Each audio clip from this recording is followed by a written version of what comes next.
Pursuit of Growth show, where we hold candid conversations with fascinating individuals from all walks of life to learn about their passions, successes, failures, lessons learned, how they apply personal growth to their lives, and we'll end the conversation with key takeaways that we can all implement to better ourselves and the lives of those around us. And as always, I'm joined by my co-host and good buddy, Sammy Gonzalez. What's happening, Sammy? Man, it is happening tonight. I can tell you that much. I'm really excited to introduce our guest speaker today. He gave us his little bio here, and I think it's actually his professional speaking bio, we were told. So we've got to class it up here a little bit. So little fun facts, right? Exactly. Some fun facts about Ken Stibler. So Ken, as you may or may not know, is an award-winning international speaker. He is highly sought after for organizational development as a consultant. In the past, he's been a CEO and president of public and private companies during his 30-plus year career. He doesn't look a day over 30, so I don't know how that is. He speaks to more than 100 groups per year, and he's a Vistage International Master Chair with two-time Vistage Star Award winner, 4 groups with 60-plus members. Personally, we have both been a part of that group, at least one of those. 27 of his clients have won Best Places to Work awards in their states, and 14 of those clients are on the Inc. 5,000 fastest growing list. One cool thing about him is that he has also been married to his wife for more than 27 years. His son, who we know personally, is a senior at George Washington University, and his daughter will start University of Hawaii in the fall. So that's just code for Ken will be broke for a very long time. As a college basketball coach, he won the NAIA National Championship at the College of Charleston. And one of the best fun facts about Ken is that he is an avid bourbon collector.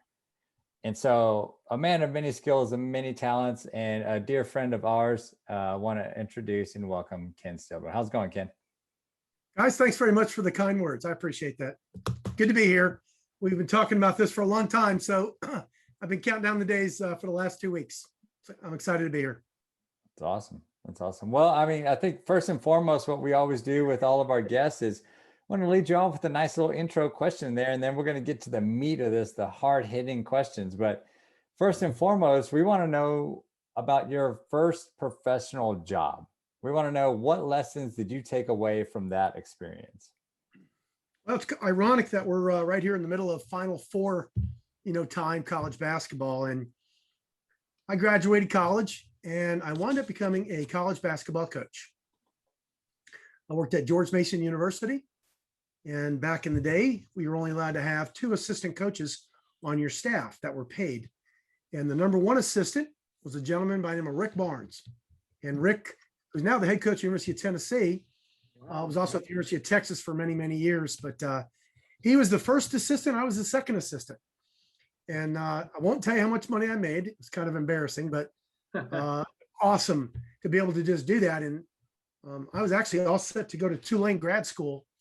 And then it was just really kind of a change the last kind of week that I wound up taking this job at George Mason. And awesome experience. Had a chance to recruit. I remember being in, at Duke's, stadium and, their gym. And it was really just a good experience as a young guy. I was 21, 22 years old. So that was my first job out of college I got paid for. Wow. Yeah. So, I mean, obviously being a coach, I think is just a natural entree into the rest of your life. Right? We can definitely tie those pieces together. But for the people that, don't know you as well as we do, maybe give us some examples about like what it is, what your career path, where it's taken you a little bit. And then what are some of those key findings that you think led you down that path? Because you obviously have a passion for coaching. Well, golly, it's funny. I think I'm right where I am today. I'm in a spot that I think I've kind of been trained and groomed for my entire life, but I think there's a little DNA there. My dad was a coach. My mom was a teacher. My dad's a teacher as well. And really what I do today is I teach and I coach. And I've added a new word to my repertoire the last several years. And you guys have heard me talk about that. And, and that's what are you doing to nurture people's growth? And I think as I get older, my job has changed. And it's about what I'm doing for others. And it's about nurturing the growth in other people. But, my career, I started out in coaching. And then I wound up getting out of coaching when the Bell operating system broke up, AT&T broke up. And I had a chance to go work for a company out in California called Pac Bell. It's one of the 7 regional Bell operating companies. And I worked there for, I guess, almost 14 years. And when I left, I was a general manager, and which is awesome, just responsibility, very decentralized environment. So, you had responsibility for the people side of the business, for the financial side of the business, the marketing side of the business. So essentially, you ran it as if you were the owner. Great skills I learned. It's different, living out in California. Melanie, my wife, is from Atlanta, and I actually moved out to California and then came back to Atlanta and married the girl and moved her out to California. But all along the way, I think I really wish that the old Ken Stibler today could have the opportunity to talk to that young Ken Stibler of 40 years ago and say some of the things I've learned now that I didn't really even see back then. But the cool part about this is I have a 21-year-old son who is simply awesome, and you guys know him. One of the highlights this year for me is he's going to graduate college in 3 years in May. And so we're going to be there as a family. And even though they're not celebrating it on the lawn, with the Washington Monument and everything, we're still going to be there and we'll celebrate that. But I bring that up because, I get a chance to look at my son, and my wife will often hit me in the ribs and say, there you were 40 years ago. And sure enough, I see my son with all this energy and all this zeal. And I don't know if I told both you guys this, but he's in a Vistage key group in DC. Did I tell you this? You did, yeah. Correct. Yeah. So he's in a group there, and golly, I talked to the chair, and he said, Ken, he said he could probably run these meetings. I said, do not tell him that. You guys know him. He would do that, Greg. He would. Yeah, he would. So I've got to ask you a question. I've got to jump in. So don't lose your train of thought. But my question is, I like how you mentioned if you could go back in time, you would love to be able to talk to yourself, 20, 30 years ago. So I imagine some of the same conversations that you would have had with yourself 20, 30 years ago, you're having with your son today. Very much. So my question for you is, how do you see your son? How are you actually getting through to your son to where he listens and applies what you're sharing with him? And part B to that question is, do you think you would have listened to yourself? Because I think that's something that's special about your son is he is really eager to learn. Did you have that same eagerness, or did you have a little bit of arrogance to where you're like, I'm going to do it myself? Yeah, I do a lot of work with DISC. As you guys know, the DISC is an assessment, and DISC is DISC, but my wife says it's ASS. And I'm like, that doesn't exist there, Mel, but I think to answer 2 parts of your question, Greg, I probably wouldn't have listened to myself because I thought I knew everything, when I was that age. My son is going to be a lot more talented than I am. He has had the benefit of being in learning and development and training for a long, long time. He sat on my knee, as I did this Vistage practice, for the last 12 years. Extremely talented. He's working on his master's degree right now. So he's doing a dual kind of undergrad grad thing. What I've told him the most is to slow down. And you guys have met him. We all try to tell him, look, be a kid first, enjoy it. You'll have a lot of chance to get there. But I'm seeing him start to slow down a little bit. I think reality has set in for him with COVID last year. Now, trying to get out and get a job. And he's got a job working with a government think tank out of New York City. Really cool. And they got him before he graduated. So they know kind of what they got here, I think, But, my one saying, and you guys have heard me say this often, is, be quick, but don't hurry. And my wife gives me the best advice all the time. And she says, if you worry about your clients and your members, she said, everything kind of falls into place. She said, when you start worrying about yourself, it's when it doesn't fall into place. And whenever I get a little bit out of sync a little bit, I go back to, my wife saying that. And I kind of try to say it to my son too. I said, look, just be grounded and everything will fall into place like it's supposed to. So it's really cool watching him grow. I mean, you guys have known him for how long? I mean, we've been doing the Vogel thing for golly, 6-7 years, almost 8 years, probably. Yeah, probably. So he's going to be 22 years old here in May, guys. Yeah, that's incredible. I know, isn't that awesome? So really, really cool just to see his growth. And golly, I mean, I think he's gotten to a point now where he calls and says, "Hey, Dad, you got a minute? Can we talk? You know, I need your opinion on something." So I think I've gone from being the jerk dad, you don't know anything, to, you know, there's some wisdom in those gray hairs, Dad. Right. Help me process this issue, is what he said the other day. That's Vistage talking to him, isn't it? It's a Vistage talk. Yeah, he's like, "Help me process this issue." I said, "Oh my God, happily." So did you get out your flip chart and you started drawing the line? No, I'll never forget. You know, this is a lesson learned. You talk about it. He was in my office a long time ago, and it's probably 2 years ago. And he looked at me and he said, "Hey, Dad, I'm not your client. I'm your son." Right? And I'm like, "Oh my gosh, I never really thought about that." And that was huge impact. But I'm surprised your rebuttal wasn't, "You're my number one client," right? I have a one-on-one with him every month, you know, for about an hour and a half on a Saturday morning, which is awesome. And I really look forward to that time together. Well, Ken, for people that are listening that may not be familiar with Vistage, so Sammy and I have both been a part of your Vistage group. I'm still a member of your Vistage group. And for a very short explanation, there's a CEO group where CEOs from a variety of industries come together, and it's really almost a sounding board, a personal board of directors where you process issues. You bring in amazing speakers that talk about just a variety of different subjects that ultimately help us get better at what we do and how we can better help others. And Sammy and I have been a part of your key executive group, which has just been a tremendous benefit to our professional and personal lives. If there's one thing, Ken, that I had to drill down just to me personally, that I think I've learned the most from Vistage, and I could probably write a book about it, but I think the number one thing is asking questions and not jumping straight to solutions. And that kind of goes back to where I interrupted you in our conversation earlier with my two-part question, that kind of going back to your growth and, you know, going from a young guy that is really just starting to take off in your professional career. And as you'll share, you really had some pretty accelerated growth in terms of your professional well-being. How did you start really learning yourself? You weren't in a Vistage group to have mentors and other people to be able to coach you.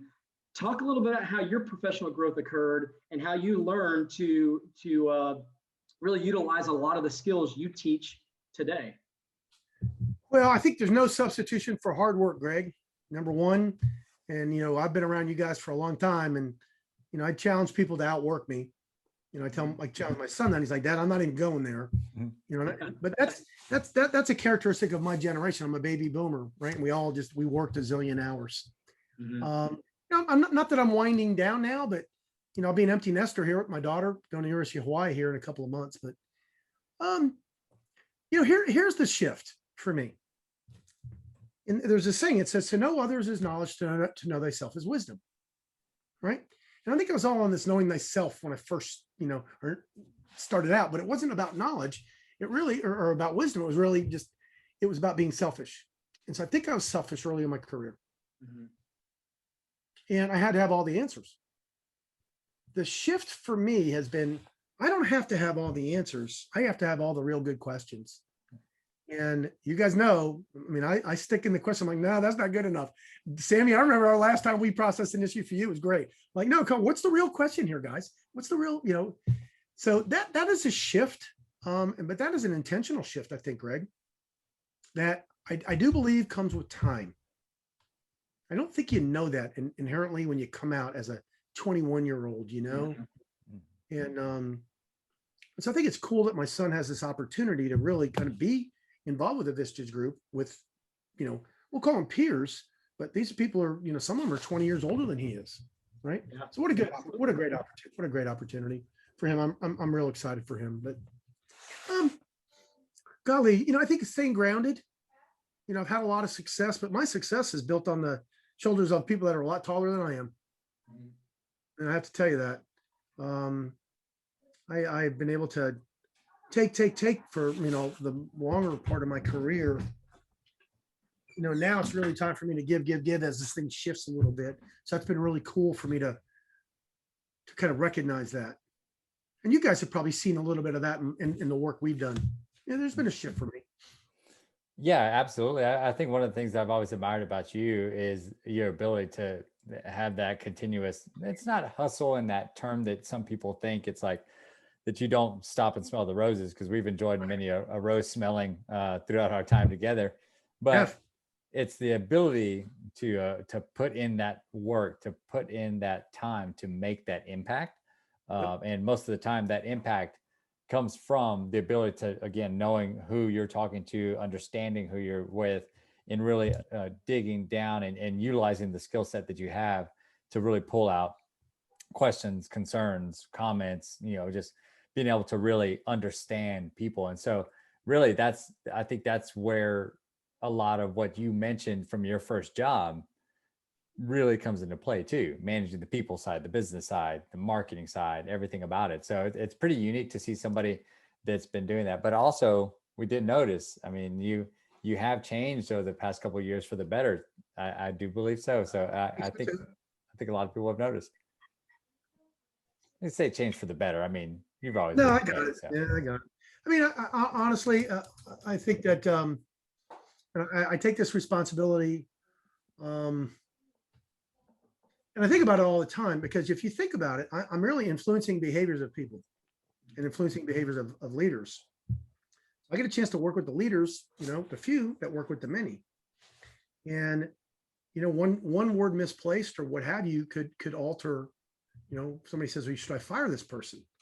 I don't want to be responsible for that, but, sometimes I have to provide that advice. Well, what are you looking at? So again, not my job to, and I have a saying, you guys have heard it. It's not my job to answer your questions. It's my job to question your answers. Right. So what are you looking at? What are you thinking about? What alternatives have you done? So again, I think there's a shift here from my younger Ken Stibler to my sage Ken Stibler. I'm not going to use the word older, but you know what I mean? I like that. I believe in the phrase, the older the violin, the sweeter the music, and you're only old if you feel like you're old. Great. Honestly, I'll say this again. I mean, I'm very, very lucky because I'm in a situation right now with my business and I can choose who I want to work with. I mean, I literally am at that point. And life's too short. I mean, I hang out with some really cool people. You guys are two examples of it. And, I met you through Vogel Alcove, and the leader there, Karen Hughes. We just gave her 10-year award, by the way, last week. Cool. I know you probably do that. Awesome. I mean, I had a whole. Go ahead. She came into my office and asked me to come into her office so I could see it. She was so proud of it. Yeah, I tell you what, I had to hold back tears. But here's the cool part about what she and I talked about. She's been a member for 10 years. I think she's only missed maybe 5 meetings in the 10 years, maybe 5. And I probably gave her a hard time about that. But I think she and I have maybe only missed maybe 2 one-on-one meetings during the course of a year, over a 10-year period. Right. And I asked her about that. I said, why do you think that we just continue to make this work for both of us? And she said, look, you're an old dog. I'm an old dog too. And she said, look, she says, you offer value. I can run stuff off of you. You're not going to sugarcoat stuff. She said, I value the friendship. I value the advice. And I said the same thing back to her. How cool is that, huh? Yeah, absolutely. Yeah, go ahead, Greg, I was going to say, is like, for the people that don't know my former CEO and your current CEO, I think she's someone that we definitely need to get on this podcast as well. Absolutely. So that we can share some insights too. Go ahead, Greg. Yeah, I just want to talk a little bit about that, really about, mentorship, or really just the people that you surround yourself with. And one of the chapters in the book that Sammy and I wrote, The Pursuit of Growth, we talk about the importance of having sounding boards and having people that you can go to for just what you said, Ken, the difficult questions, the tough questions. And the people that you choose to surround yourself with have such a major impact on your life. I agree. And go back a little bit to you. So as you're kind of rising up in your career, who are some of the people or some of the infrastructure you surrounded yourself with? You mentioned earlier that you've had a lot of people that have supported you on the way. Share a little bit about what that looked like. Well, first of all, let me give a shout out to my dad. My dad's 90 years old. He's still living down in South Florida. He's at the tail end of his life, and just had a friend of mine had a baby last week. And so, life works that way. Yeah. People go through this process, and, I'm going through it too, but my dad has probably had the most influence on me, and my mom as well. I mean, both my parents were teachers. Back in the day, there wasn't a lot of money for teachers. And so my parents gave me books, and they said, be curious. And everywhere we went, they made us try new foods. And so I got a call from my son the other day. He said, Dad, I'm trying new foods now. When this is a kid would not try anything, by the way. So kind of cool to hear him say that. But my parents, first of all, had the biggest influence on me. And then I had a couple of folks along the way that were able to influence in me, and they were my bosses that had the courage to sit down and tell me, look, let me be honest with you, no, yay, what have you. I have a coach still, but one of my first coaches was very candid with me and said, Ken, you're one of the most brilliant people I know. And she said, but I have to tell you, nobody wants to work with you. So how would you like to get that kind of feedback? That's pretty blunt and straightforward, isn't it? Oh, golly, I'm like, oh my gosh, what are you talking about? I thought everybody wanted to work with me. She said, man, you are so far over your skis. She said, you just push. She said, slow down. And that was kind of the first dose of reality for me.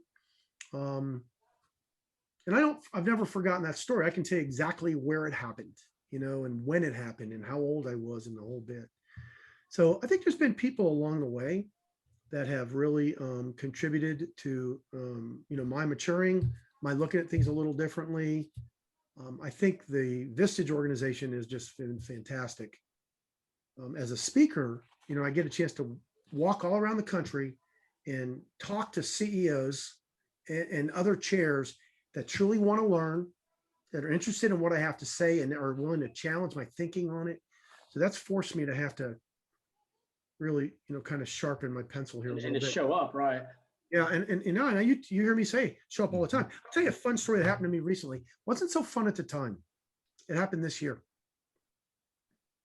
So I spoke in Cincinnati, Ohio, and it was early February and it was cold. We were speaking in the basement of a church, and it was like 20 degrees. I think there was icicles on my mustache. I was cold. I think I gave the speech in my jacket. And when we got done, the environment was terrible. The acoustics were bad. And the chair said to me, you know what? Bad presentation, Stibler. And I'm saying, well, how much of this do you own? Right? And that would have been my first reaction. Right. I was coming up to work with this woman in March. So she calls me back up and she said, I didn't like the presentation at all. The same presentation I'd gotten a standing ovation on literally 2 weeks prior. She doesn't like it. So I have a really cool article called The Humility of the Artist by Seth Godin. I'll tell you about that later. But so I looked at this and I wanted to say to this woman, you know what, the hell with you. Take my stuff. And this, I'm not going to change. But I got mad. And I went back and literally for a month, I got all current data. I got new research from Pew Research, from Gallup, from Deloitte, from PricewaterhouseCoopers. I changed the entire thing. Came back, and what do you think happened because of that little exercise? Well, I'm going to guess you probably delivered a pretty amazing presentation. Awesome. It was awesome. And it was the first time I had done it with the new material. But I was confident in it. I live in this stuff, and it was awesome. But what it did was it forced me, who I thought I had all the answers, and I'd done that same presentation a zillion times, to make an adjustment, make a change. And I went back and I think I was better coming back, making the adjustments. So what's the takeaway there, right? You got to constantly be learning. You got to constantly be changing, be relevant. I felt good about the changes. Ken, that made me think of something. And Sammy, I'm jumping a little ahead and I'm hogging some questions. So this will be my last one, and I want to let you throw a few out there. But Ken, that got me thinking. I don't speak as often as you do, but I speak often about Vogelauco, the charity that I represent. And I think a difference is because I represent a charity, it can be a challenge for me to get really good constructive feedback from the groups that I present to, because they want to be so grateful for the work that we're doing and they want to be very supportive. But it really helps me to be able to understand, where I can get better. So I've really had to dig deep to ask people to share, how can I get better? How can I do a better job of really engaging the group? And that's been very hard for me. I think it's hard for anyone to get criticism, especially when you feel like you're putting your good work in.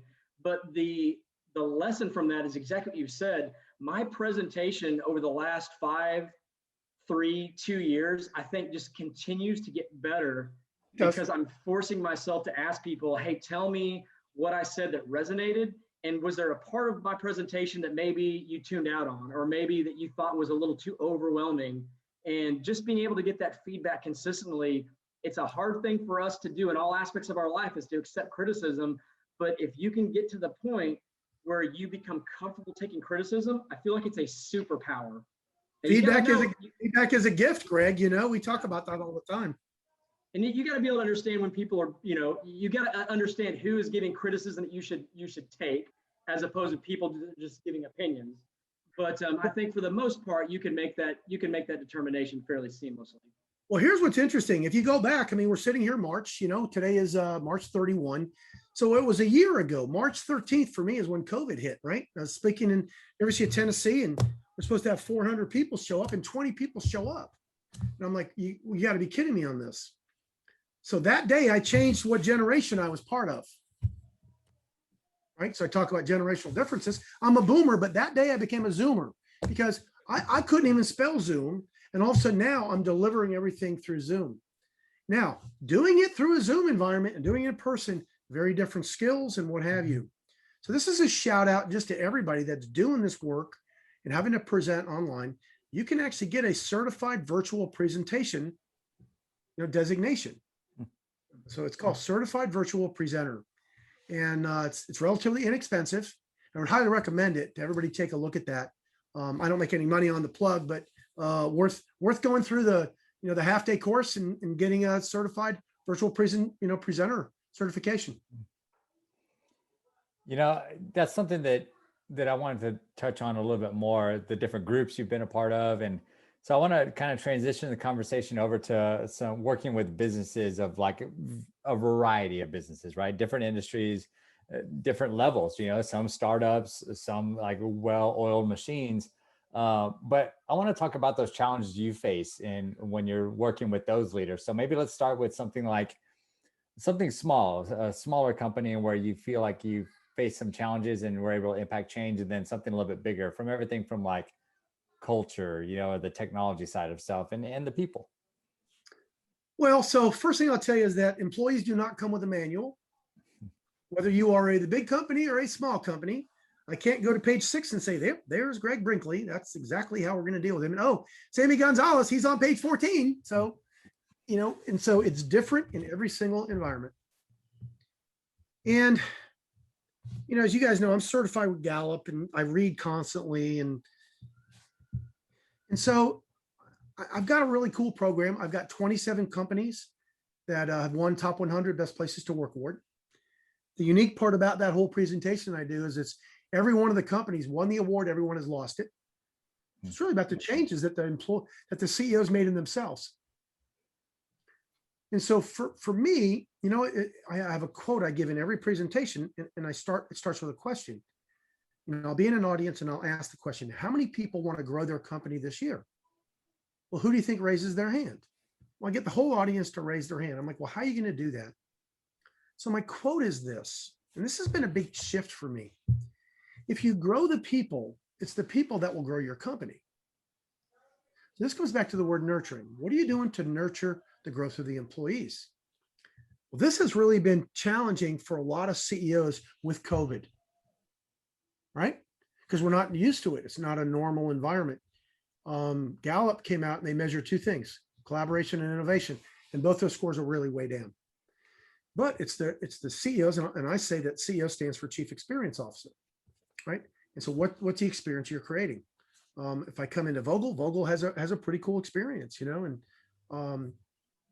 so first of all, I think it starts with the employees. You got to focus on the employee and the employee experience. In every company I go into, whether it's big, small, whatever, that's what we work on. And I think that's a secret lever for a lot of companies, because literally, if you ask companies how they want to grow, there's one of 2 ways. I'm going to go get a new customer, or I got existing customers I'm going to sell more stuff to. what if we got our employees to really be engaged, like 60% or 70% engagement? That becomes a really interesting lever for leaders and businesses. So how do you do it? You nurture, you got to grow, you got to put training, and training takes time. And well, I'll tell you this in two stories. Working with a CEO literally about 2 weeks ago, he says to me in our one-on-one, can you go deal with my employee?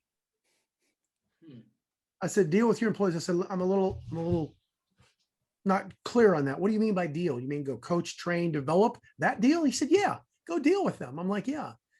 Because you see, coaching, developing, and nurturing takes work. It takes work. It's being intentional. But I will just tell you, if you want to be a really, really good leader, man, you got to work at it. You got to work at it every day.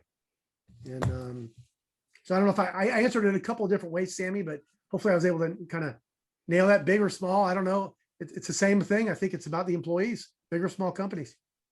And so, yeah, exactly. You definitely, there is no right or wrong answer, but the experience that you bring to it is, and the insight that you bring from your many years is crucial. And I think a lot of people take a lot out of what you just mentioned there. Tell me about a unique experience that you've had with a company, be it a company in a strange industry, or maybe the first time you stepped into something and you thought, what have I gotten myself into? Well, I say that a lot. What have I gotten myself into? But so I'm an influencer, so I influence behavior. I can tell you a couple of really, really fun ones where, I've had. Well, here's one I'll tell you. My largest customer is General Plastics. They're a large manufacturing company in Tacoma, Washington, and I go there quite often, every month, pre-COVID. We're getting ready to jumpstart that because Seattle's starting to come out of this. And we were in the room early last year in January, and I used an instrument called Strength Finders. Both of you guys have taken Strength Finders with me. That is the Clifton Strength Finders. It's a Gallup product. And we got in the room and we asked this one gentleman. We said, no name, but we said, could you explain to us, the strategic direction of what we're doing with this plant number one? And he got up and he really struggled. And when I started looking at the natural strengths and what this guy could do, he could not do strategy. Strategy was not a strength for him. However, we looked at the same team grid and we looked and we saw that another gentleman, same team, had all strategy. So we said to him, could you stand up and tell us about the direction for the plant, multiple plants? This guy got up and just knocked it out of the park. And so the key learning here is the one guy, very talented, been with the company for 15 years. It wasn't his natural skill to get up and just talk about that. Or the other guy, it was the natural skill. So we used some intelligence that we did to be able to, kind of provide really interesting information and feedback and perspective to the company based on data, that we had gotten, but it was people data. And a lot of times we write that off. But I remember that the CEO of the company, when we got done, said to me, he said, what the hell happened there? And I said, you got the wrong guy in the wrong seat here. They did. So literally I came back the next month and both of these guys said to me, Ken, did you have anything to do with this move? And I said, yeah. He's like, thank God. He said, I'm in a good spot now. The other guy said, Ken, did you have anything to do with this? I said, yeah. He's like, thank God. He said, I'm in a spot where I can absolutely just kick it out of the park. So fun environment where, I didn't have the answers, but I was curious enough to look at the data and share it. It was a win-win-win all the way around. And actually made me look kind of smart, which was kind of cool, because sometimes you take risks in those rooms and you don't know. I've taken some risks that have backfired on me, in companies that seem to, have all the answers. I had a company I worked with here in Dallas for a long time. And, it got to the point where, they got lazy and, I'm in there once a month and it became the dog and pony show. What are you doing for us this month? And so that was good. So I'm still working with the company, but, I've changed my engagement with it. But, honestly, I think if, I said this to you earlier, if you focus on the employees, I think everything works out. And that's really where I've just shifted. What am I doing to nurture the employees of the company? Ken, that goes into my next question. I was a part of a conversation maybe a week ago about, as fast as the world is changing and with new technology, with challenges, with just this hurricane of variables, what are the biggest challenges that businesses are facing? And you know what my answer was? I think it goes back to the same challenge that we've always had. It's people. It's just what you've been saying. Yeah. And I didn't say it quite the way that you did, but I think the Vistage model that I've been a part of has really helped me understand how important culture and people are. And that's something that Sammy, myself, and you have spent the last couple of years really learning a lot about culture. I know you've spoken on the importance of culture. And my question is going to come here in a second, but I wanted to preface this with saying, and actually you may know this answer, so it's actually another two-part question for you. But according to Gallup, currently, what is the employee engagement figure of employees that are currently feel like they're actively engaged in their job? Yeah, so good question, Greg. That's a softball for me, as you know. So yeah, I speak on this topic. So they measure really three areas, actively engaged, actively disengaged, and then that middle section. They're just kind of in the middle. So the engagement score with Gallup right now is around 30%. Okay, that's what I was thinking 33%, but it's 30%. Okay. It got lowered a little bit with COVID. And we had some social issues that took place in the summer. And so there was some isolation, there was some division of our country. I mean, there's a variety of different things. We had the political election. And so there were some things that I think that broke apart, our country. It wasn't unified. You also have 6 generations in the workforce now. You got the newest generation that have been bypassed, but it's called Generation Alpha, 2 to 13 years old. And, you say, well, 13 years old, what do you mean? Well, a 13-year-old will be 15 in 2 years. They have buying power. So they've identified them as a generation. Very possible you have these 6 generations. But the answer is 33% that are engaged.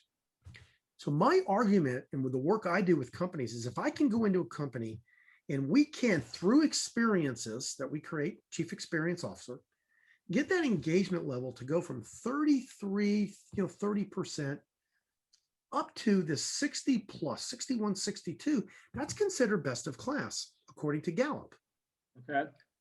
On the surface, you say, well, that shouldn't be so difficult. It's a lot more difficult than you think. I think true change takes between 18 and 24 months, but that can be measured in businesses. But if we can get that there, then you're considered best of class. You have an engaged workforce, and off we go. But Greg, you've heard me do this in our own Vistage groups. If I come into your company and I ask 10 employees or 40 employees or 100 employees to write down their definition of engagement, how many definitions do I get? Yeah, you're going to get 40 different definitions if there's 40 employees. Exactly. So that's the first exercise we do with every company is, all right, let's get a common language there. Are we engaged? Does it mean the same thing for you at 30 that does for you at 40, you at 50, you at 60? So, on the surface, easy exercise, but not so much, right? Yeah, it's just, I guess that's the biggest challenge is, so many people that I know about, they're overwhelmed with victim mentality, with complaining, with just constantly looking at the negative side of whether it's their life, their business, always looking to blame others. Life is unfair. I mean, our culture has just been indoctrinated with victim mentality. And so while I absolutely agree that especially in a business setting, I like how you say the chief experience officers got to set the tone, right? Got to set that.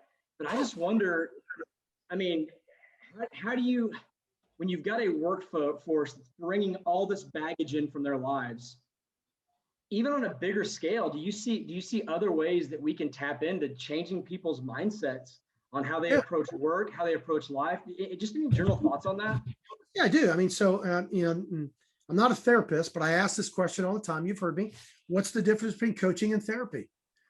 So my non-clinical definition is therapy looks backwards. I think coaching looks forward. So the work I do with everybody that's leading anybody is go coach your people forward. Go nurture that growth. Mm-hmm. Find out, and Strength Finders is a good tool. There's a lot of tools out there, but go find out what you have to do to get that person to move from here to here. And that requires work. Requires you have to sit down and say to somebody, what's working? What do you want to learn? How do we move it forward?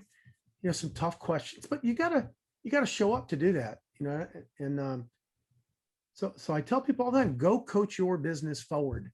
And if everybody started doing that, you'd have a bunch of people saying, come on, come follow me. Mhm. That'd be great. And we're not looking backwards. I'm not getting in the pity party. I'm saying, okay, how do I grow? How do I create the new experience? What I really think is really interesting is if you take a look at what's happening right now. So I think Dallas is in the forefront of this. I was in Sacramento about 2 weeks ago, and they're still closed. And so, the restaurants are closed, and the economy is basically shut down there. Texas, we're cool. We're in a pretty nice spot here. But I think what you see, you're going to see it just, we took a step back, but you're going to see us take 4 steps forward. Mhm. And a good microcosm of that is Vistage. Guys, if you take a look at the Vistage companies, almost every one of our members in our groups, they have had a really banner year. Why is that? Because we had a whole bunch of a tribe to learn from. Mhm. That group wasn't going to let anybody fail. Mhm. We all said, let's go. We're going to pick you up. Go find joy in what you're doing.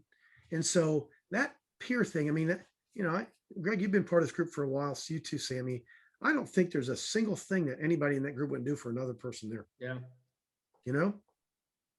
Absolutely. So I think our group looks forward. I don't think our group looks backwards. There hasn't been too many pity parties there. No. That's- Pretty cool, isn't it? That's a difference. I'm telling you. I'll take part of the credit on that, but I just try to lead the thing and say, go, let's go. Let me don't get in the way here is really what I try not to do, to be honest with you. Yeah, when you do go into a company, maybe there's an established company or it's just a group that you've been a part of or being asked to be a part of. What are some of those identified skill sets or things that people need to work on that might be seen as a blind spot? What are some of the blind spots you're seeing just kind of across the industry, across the board? Well, first thing I do is, I have a whole thing I talk about. And it's like, what are the top 3 priorities of the business?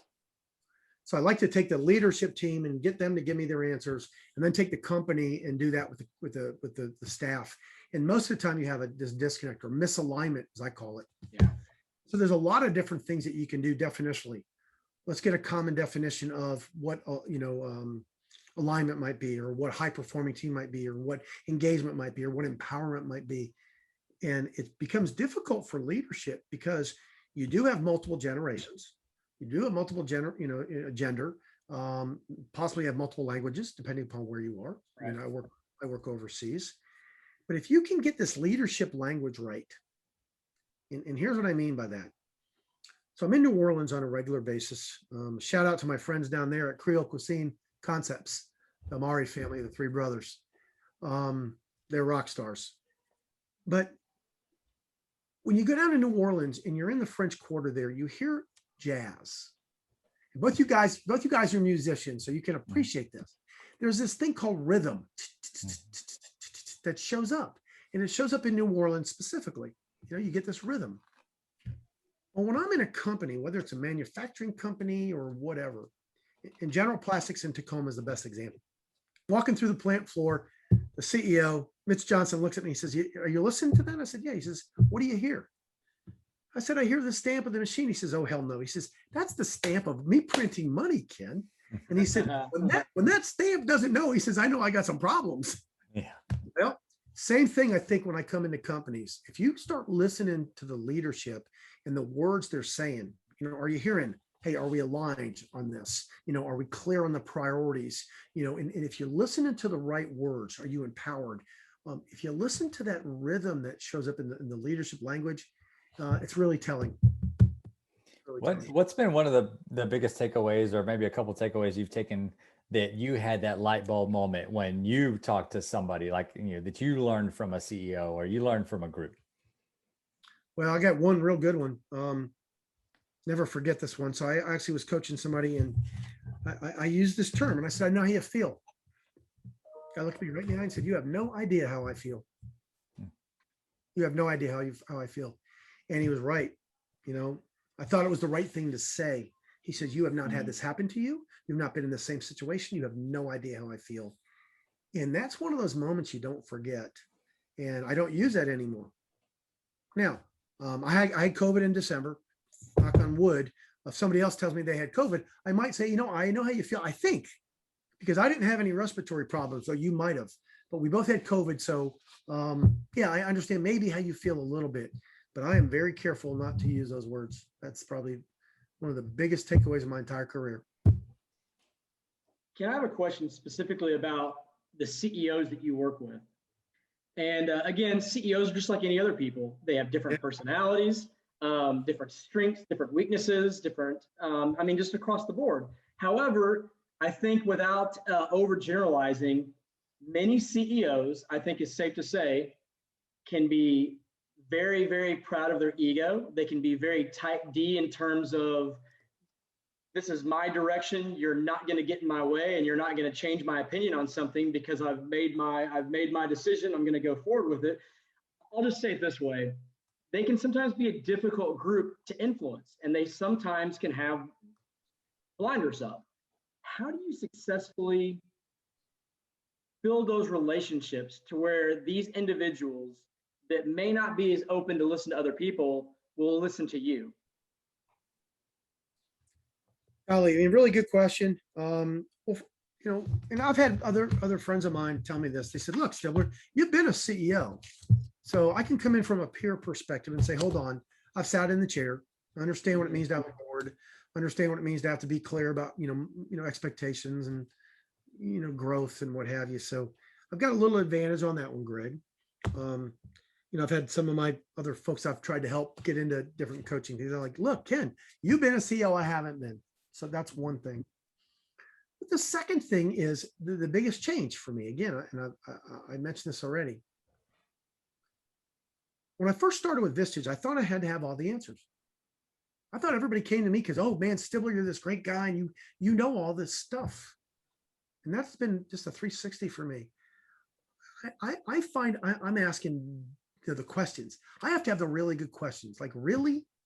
Like, how much of that do you own? And have you looked at any other alternatives, or what do you want the outcome to be? Or, so I have to show up differently, not as the guy that knows it all, but the guy that has the real good questions. Yeah. So I think, Greg, when you start doing that with CEOs, and I did this with a gentleman recently, I said, well, what do you want to learn this year? That's a really good question. I don't know. I said, if we were to go back, we're high-fiving, what do you want to accomplish this year with your company? He said, that's a good question too. I don't really know what that is either. So when I get the, hey, that's a good question, I know I'm kind of scratching on the right spot on that one, I like that. Absolutely. I'm going to write and that it's down. fun. I mean, you guys, Karen Hughes is a good one to stump on that one, right? The CEO of Vogel. Because she's a smart son of a gun and she's talented and I absolutely admire her. But it's good when I can stump her. She's like, Stibler, that's a good one. I like that. So yeah, it's a good. I laugh sometimes because my CEO is in your CEO coaching group, and we often have the same speakers that will come and visit. And I'll share, this was our group's experience with the speaker and what we got from it. And she'll laugh sometimes and be like, man, our group just sat and just tried to pick that poor person apart because their mentality is just to try to always almost kind of up and elevate themselves.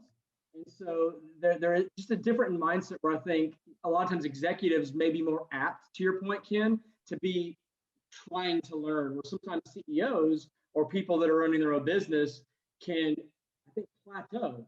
And they've got to have people to push them past that plateau. And I think that's to their credit, though, why they get in a group like Vistage, to be able to have people like yourselves push them on that. So that's an example that I've just experienced that I think is really cool. Well, so you know this. I mean, when we have new people come in our group, we ask them, what's the first thing that you noticed about the group? And what do they tell us all the time? Trust, right. So the cool part about my CEO group today is I've got a lot of folks that have been in it for a long time. And so the veterans model some behavior, but I do too. I'm not afraid to cry. I'm an emotional guy. So I'll model that. I'm not afraid to put it out there. And that's a change too. I probably never did that in the past. So our group cries, but our group doesn't leave anybody behind. We lift everybody up. It's a safe environment, but we're not afraid to say, hey, look, I don't like the color of the shirt today. Right. But it's safe. And the group, the group has, when they're together without the speakers and all putting on the show, they're actually fairly, humble. They do want to learn. That's why they're there. Really cool thing for me. Like we had a speaker last month, Greg, as you know. I mean, there wasn't a single seat open in the room. We had 25 people in the room. That's awesome. They showed up. I think everybody wanted to get out finally, with COVID and everything. But Yeah, everybody showed up. We still had a couple that were, out of town that we did, through an Owl Pro setup I have, of a virtual, but I mean, they want to come back. They want to connect. And I got a really good group. I feel very blessed. That transition that we all made a year ago, hell, a year ago this time, we're all going through the biggest push of it to that work from home, work remote, office hoteling, whatever it may be. I think a lot of people that enter the workforce were already asking for more collaborative nature. They were really enjoying being in an office environment. I have a friend that hires a lot of people for his business, and he said that the young people are looking to their jobs to also fulfill that need for commonality and bonding. And when COVID happened, it just broke that. Like people, so my question is, or I guess maybe just get some feedback from you, is what did you see when we took that downturn and to working more remotely, being more spread out, learning to communicate via like Zoom and other online media? But then like, what are you starting to see now as we've come out of that? What are some of those lessons, takeaways that you've seen that have been really impactful? Well, first of all, there's two really, really good articles out there. One is by Microsoft. It's called the 2021 Work Trend Index, the next great disruption, this hybrid work environment. And the other one is a report by PricewaterhouseCoopers, also about 2021, this new environment that we're in. And those are articles that, I give out to my members. So there's some value add there. But for me, go back to the experience. I think this hybrid model is here to stay, without a doubt. How you administer that's going to be very different. When you talk to a baby boomer like myself, I grew up saying, if you're not in your seat, you're not working, right? However, it's been proven that people can work, outside. So I just think it's about clarity. You got to be real crystal clear about what you expect. You still got to nurture. I've always said you got to have small teams. And so have people that are in a dispersed workforce. I don't care whether you're in Ohio, North Carolina, and California, but give them a voice in the room, hold them accountable, but empower them to do stuff. And where that comes from is not necessarily the leadership of the company, not the CEO. It's that next level leader. That's where I'm recommending that companies spend their time, their money, their effort, because it's those next level leaders that are really coaching, nurturing, growing that frontline leader. And that's really where the rubber hits the road with the customer experience and what have you. So that's where I'm telling people that you need to focus. I think we took 2 steps back. I think we're getting ready to take 5 steps forward. There's going to be such a crush on employees, good employees, on culture, because now if I don't like what you're doing and I'm living in Dallas, I can go work for a California company or a Seattle company. Why? Because now it's acceptable to do this way.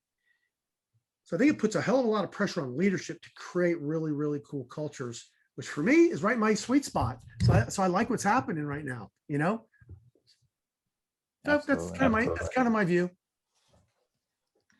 So Ken, earlier in the conversation, you said something that's really aligned with everything that you've said since, and that is years ago, you had kind of a change, a 180, you might say, in terms of really focusing on selflessness and nurturing other people.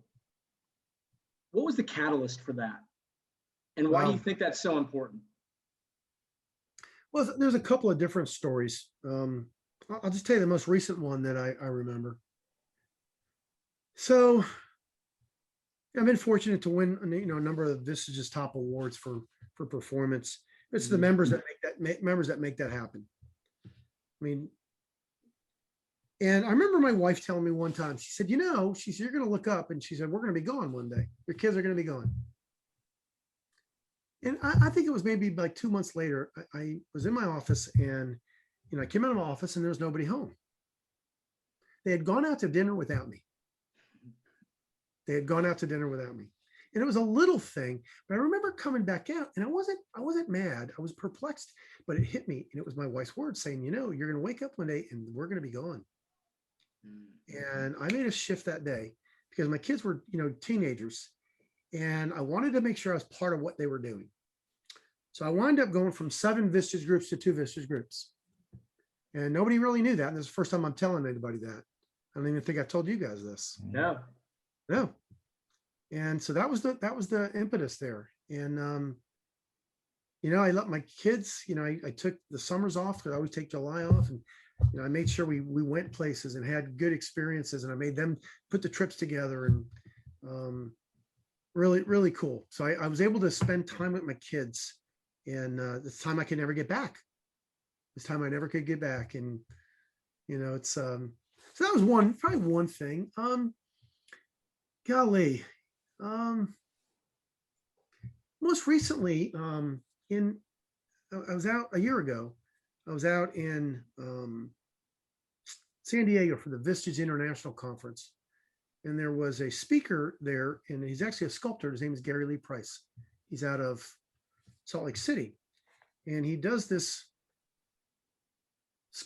piece called the Ascent, and it's two people, one helping the other one up.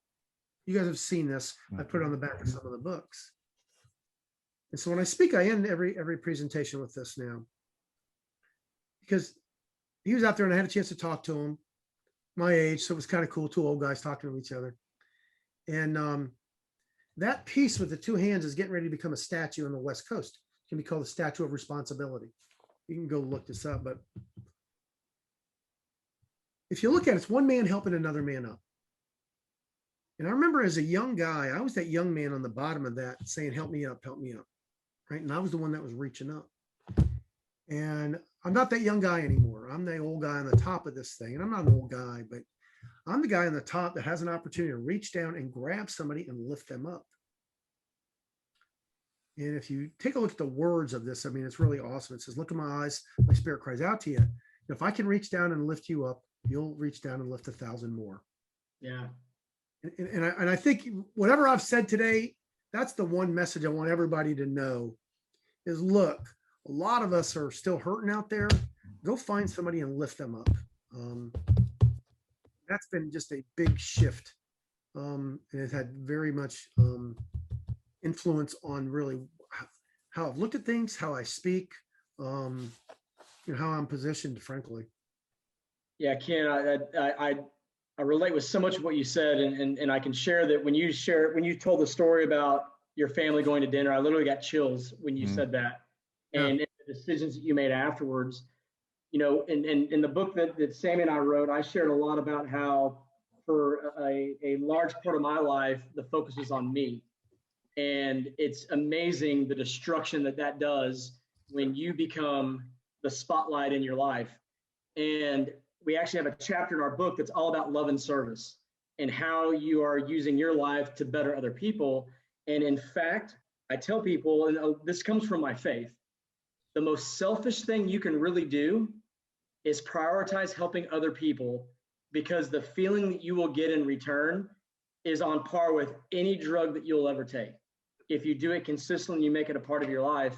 And that's been something that I've loved with Vistage and with you, and the message that you share, that's not something that just happens in our personal lives. That's something that needs to be enforced in our professional lives, whether we're the rookie in the company, we're the CEO, we're the next level leader. We're all leaders, and we all have the ability to serve. And what a way to build culture, what a way to build experience if that's what you're doing. Love it. Guys, I got to get going. I got guests at my house here. Unfortunately, they're starting to yell. I know when I get the hook from my wife. I've been married 27 years for a reason, just so you know, and you guys know my family. So, what do you want me to say to wrap this thing up? I've really enjoyed chatting with you guys. I hope you bring me back. Yeah, definitely. Greg, let's run through our top 3 things real quick, just because it's a tradition here. You can probably see my light blinking too. That means it's about time here too. So my thing is number 1, top 3 takeaways, and I'll start. I think everyone will see this and then really, really understand that you're just glowing with pride in your family, the old and the young. And I think that's a great something to take away, is like, invest in your family, invest your time with family, and use it wisely. Number 2 is nurture. What are you doing to nurture your relationship and your people, relationships and people, just in general, in business and outside? And then the last one that I'll share is that it's one of my favorite things. It's ask questions. And, it's ask as many questions as you want. I've been in the opportunity to be a new employee a couple of times since you've known me. And that's what I love to do, is just ask questions. So those are my top 3 takeaways of our meeting tonight. I'll jump in. I think curiosity is a really good skill, Sammy, as you know. Be curious, right? Ask the questions. So, well, I'll tell you what, Ken, that jumps into my 3 takeaways. I love be curious. And I'm telling people, if you can adapt that into a habit of your everyday life, the advantages that you'll receive are unlimited. 2, I'm going to piggyback again on something you said, Sammy. We do this often, but I like the quote you said, Ken, is I'm not here to answer your questions. I'm here to question your answers. And that's something that if we can take that and apply it again in all aspects of our lives, the benefits we'll receive are incredible. And then, Ken, I love the fact that you talked about in terms of our professional world, that the biggest influencers are most likely your next level leaders. The CEO starts it, but really it's the empowerment of those next level leaders that can influence so many people. And what a change we can make. This is the guest. This is my. Yes. Is this Miss Hawaii? Tiffany. Yeah, you guys. Yeah. So I know Tiffany. Yeah. So Yes. I have to tell you one thing. When I was looking at colleges, my mom told me, she goes, you should apply to the University of Hawaii because you'll never have a better experience. And you know what I said? I didn't want to go that far away from home. I admire her. I really do admire her. I was trying to get to Germany, so Yeah. it's 9 hours away. Well, Tiffany, I have one question for you. So it can't be school related, but tell me the one thing that you're most excited about living in Hawaii. First of all, it wouldn't be school related anyway. Yeah. Second of all, probably all the hikes, Hikes. all the ridge hikes and stuff like that. Love That's it. awesome. Yeah. Well, congratulations, Tiffany. Thank you. All right. Dinner is served for me, guys. So I'm being. No, it's in 10 minutes. I got 10 minutes. Inside out. I'll do outside. Good. You guys got 2 more. You got 2 minutes, guys. Ken, this was awesome. Thank you so much for the time tonight, the takeaways, the actionable tips, and this was just so much fun. And you shared stories that I never heard before. Right. Yeah. Really, really cool. Let me just say this. We're going to end on bourbon stories, right? So, I'll talk some bourbon real quick. I've had Sammy at my house. You bailed out on us or whatever it was, but because you guys have been such great hosts today, I'm going to offer you an opportunity to come to my double wide trailer that I live in. Okay. Only kidding, right? The Stibler double wide. No, really. Come on over, Greg. Let's go. Bring it on. Let's do it. And I'll tell you what. I'll tell you how I grabbed this bottle of Blanton's. Yeah, nice. And I tell you what, I'd like to sip on a few bourbons that I've not come across yet in my life, and I've seen that stash that you're collecting. So I might try to twist your arm a little bit, see if we can open a few of them. Well, you know what? My wife told me it's the stupidest hobby ever because I had no bottles open, and now I probably have 50 bottles open. So you're welcome to anything you want. Just let's bring it over. So here's our promise to you. Or you make a promise and we'll make a promise to you. So the promise is that you'll come back on our show. I'll do that for sure. All right. So our promise to you is that we will do it from your house, drinking your bourbon. I'm okay with that. Yeah. All right. That sounds good. I'm all right with that. Okay. Well, with that, boys and girls, Ken Stibler, thank you. We'll See see you guys next week. Take it easy. Thank you. Bye. See ya. Bye. And with that, he is gone. We got it. We got him going, and I think one of the great things that I'm going to keep this recording going a little bit, even though he's gone right now, is that as you and the audience can tell, and as we've known for a long time, that guy's got a wealth of information, a wealth of experience, a wealth of knowledge that just passes down. Like my face hurts from smiling and thinking so much because I think he just passes on a lot of good wisdom. And we only scratched the surface. I was going to say, we just barely touched it. Yeah. Well, and I thought we did a fantastic job of really getting to some of the things that he's never shared with us before, because we've known him for, 7-8 years now too. So I hope the audience really gets a lot out of that too. So everyone watching there too, he didn't get a chance to do his shameless plug but I'll do it for him, and I'll put it in the show notes, and I'll list it all out on the YouTube channel. Because if you're looking for somebody like Ken, if you're looking for someone to make that next step in your career, or you're looking to grow as a person, as a family members, whatever it is, I think he can offer you a lot of the support that you would need. And then also he'll help you find the groups that you need to. So his website, I'll list it. I believe it's kenstibler.com, but I'll double check. And then he's part of the organization called Vistage, which is vistage.com, vistage.com, which has been probably one of the most beneficial organizations that I've ever been a part of. Yeah. And I think that's one of the things that, Sammy, we've really realized in our lives how beneficial it's been to be involved in a group with not only someone like Ken, who serves as a facilitator and a coach and just brings so much good information and really allows kind of some of that one-on-one coaching. And if Ken was still here, I think he would agree with what I'm about to say. Perhaps the biggest benefit of these types of groups are the like-minded people that come along and join. So for instance, in the group that we've been a part of, we've had over the past 5-6 years, 30, 35, 40 people that have been a part of this group for a certain amount of time that we still have connections with today. Many have been guests on this show and many more to come. And they end up serving as sounding boards, as mentors, as people that you can go to for advice and suggestions, that come to you for advice and suggestions. And you start building this little army that literally has the same common goal, and that is to help each other to succeed in whatever endeavors we're going after. And I'm telling you, you and I both meet so many people in this world, and very, very, very few people have a clique like that is aligned with how can we make ourselves better and how can we help each other. And that is, I've said this word a couple of times tonight, competitive advantage. That's a competitive advantage for life, to have people like that. And man, find people like Ken and find people like these members of these Vistage groups and run alongside them, because the benefit it'll have for you is just unmeasurable. Yeah, and I'm glad you brought that up, because that's something that I wanted to kind of promote from us, since, he didn't get a chance to do his shameless plug, nor did we, but I'll do it now. I think one of the things that we want to focus on here moving forward with the pursuit of growth is to focus on our community. And that's about like-minded individuals that are pursuing a life living growth and trying to get better. It's tough. It's hard to maintain your balance. It's hard to maintain that growth mindset. It's everyone regresses and everyone takes 3 steps forward. But I think the one thing we want to start promoting even more than we have, and we've talked about it since day one, is this opportunity for us to build a community of like-minded individuals that are focusing on growth. And so we invite you to, number one, join our newsletter. Go to our website. You can subscribe right there. Greg produces fantastic blogs. A lot of the content on there, Greg's sourcing himself. The shows are listed on there as well. And that's livetpg.com.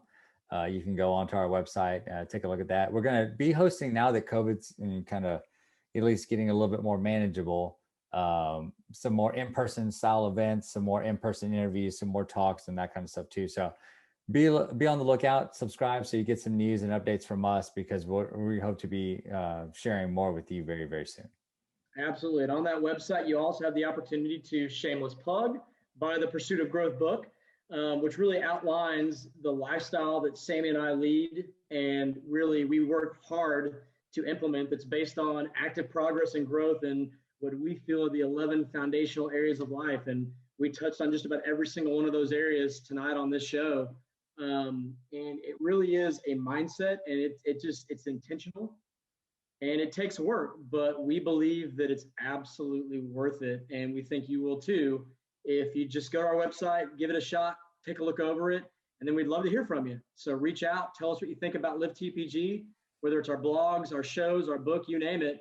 And eventually, actually sooner than later, we're going to be starting a really exciting online community that we want you to be a part of. So more to come. Absolutely. Well, with that, Greg, great work again, as always tonight. And I hope the audience enjoys it. I think we got a lot of good takeaways, and, I've got a whole slew of notes once again. So With that, we'll say goodnight for tonight, and then we'll loop this back around here next week. Sounds like a plan. Everybody live TPG. Peace.